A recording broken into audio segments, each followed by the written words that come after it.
Okay, so this is a tutorial on the hip joint. So the hip joint is this joint here between the head of the femur and the acetabulum of the pelvis. So this joint is a ball and socket synovial joint, and it's a very stable joint, unlike the shoulder joint, which is very mobile but not so stable. This is the opposite.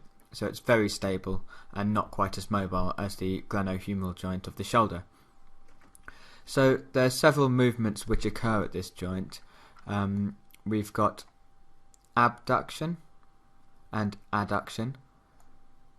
We've got flexion and extension.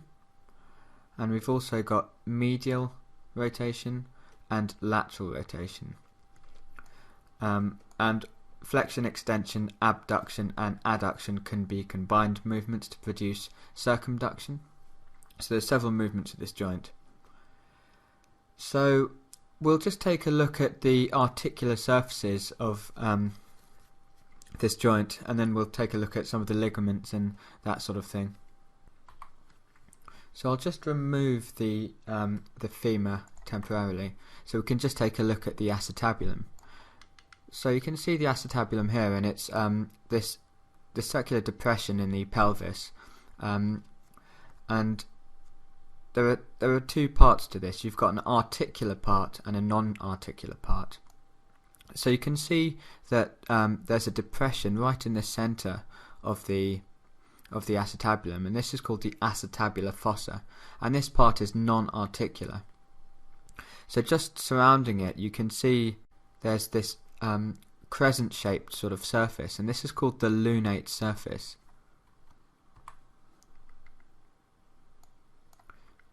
So I'll just zoom in a little bit further and I'll draw that on for you. So you can see, so what I'm drawing on here is the lunate surface. So this surrounds the acetabular fossa, and this is the articular part of the acetabulum. So the acetabular fossa is this bit in the middle, which I'm just scribbling on, and just you'll notice that there's a little gap between these two ends of the lunate surface. So this is called the acetabular notch. So the acetabular notch is inferior on the acetabulum.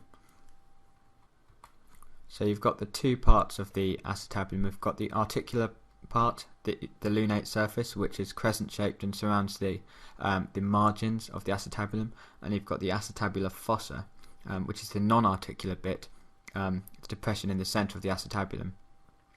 So the acetabular fossa is the point of attachment for the ligament of the head of the femur, which I'll show you in a moment. So surrounding the margins of the acetabulum, you've got a fibrocartilaginous collar. So this is called the acetabular labrum, and this deepens the acetabulum, so it stabilizes the joint further. And as it crosses this notch here, the acetabular notch, it forms a ligament called the transverse acetabular ligament. So in the acetabulum, you've got the articular and non-articular parts, and you've got the acetabular labrum surrounding it, which crosses the acetabular notch inferiorly to form the transverse acetabular ligament. So I've just switched over to a diagram to show you the ligamentum teres, or the ligament to the head of the femur. So this ligament attaches at one end to the acetabular fossa, and it attaches on the head of the femur on a point called the fovea, which is the non-articular part of the femur. So this ligament is quite important to know about because it carries a branch of the obturator artery called the acetabular branch of the obturator artery, and this provides a little bit of the blood supply to the head of the femur. So here's a femur that's been isolated, and you can see this little depression on the head of the femur, so that's where the ligament of the head of the femur attaches, and this is called the fovea, and it's the non-articular part of the femur, of the head of the femur. So I'll just give you a better view of the acetabular notch. I'll just rotate the pelvis round, and you can see this little notch here. So that's where the transverse acetabular ligament crosses. So now that we've looked at the articular surfaces of the hip joint, we can now talk about the joint capsule and ligaments. So here we're looking at the joint capsule of the hip. So we'll just take a look at the attachments of this joint capsule.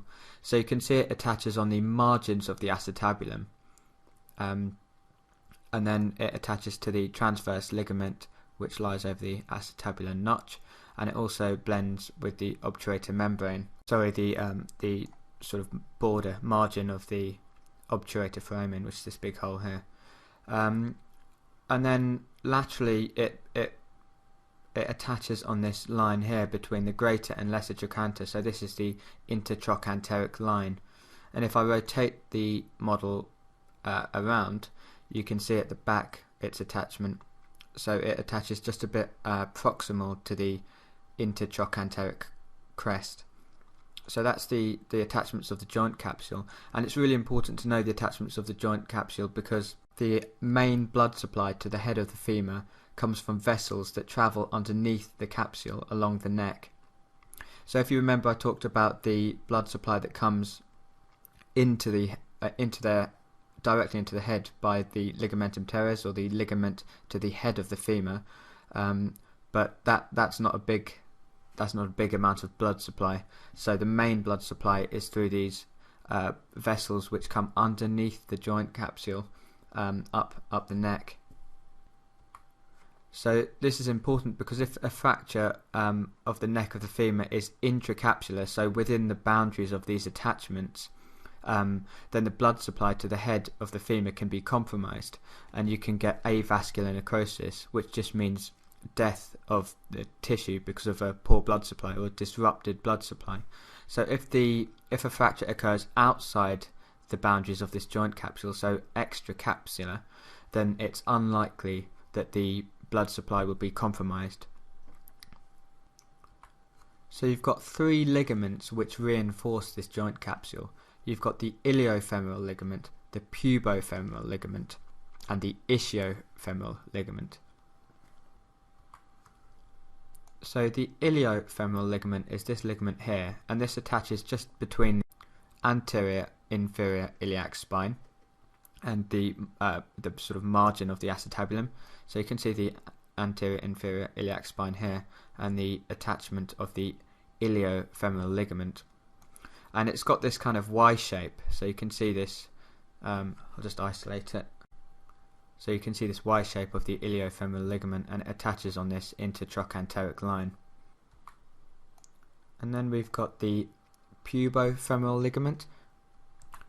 So that's this ligament here which I've just isolated, and this attaches on the iliopubic eminence and attaches onto the femur. And if I rotate the model posteriorly, we can see this final ligament, the ischiofemoral ligament. So this attaches at one end to the ischium, and at the other it attaches to the greater trochanter. So it's this ligament here. So that's the hip joint.